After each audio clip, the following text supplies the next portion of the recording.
Then he shifts focus into this comparison between the old law and the new law. So you'll notice what Taylor had talked about from the law of Moses on Mount Sinai. Christ is going to upgrade, update that covenant responsibility, and he does it very beautifully. Look at verse 21. You've heard that it hath been said by them of old time, and it is also written before you.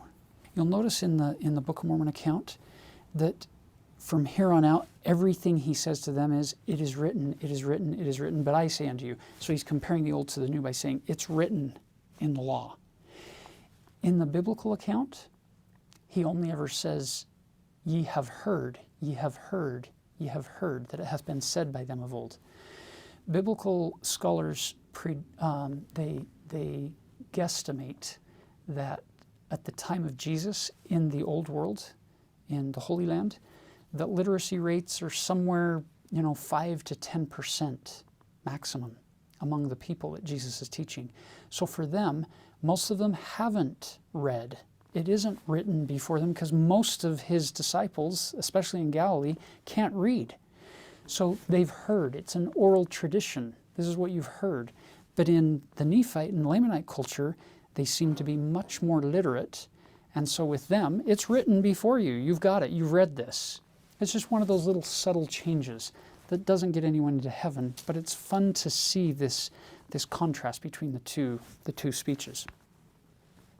So it's written before you, thou shalt not kill, and whosoever shall kill shall be in danger of the judgment of God. That's the Old Testament law. Very outward-oriented, very observable behaviors. But now he takes it to the heart. Look at verse 22. But I say unto you that whosoever is angry with his brother shall be in the danger of judgment.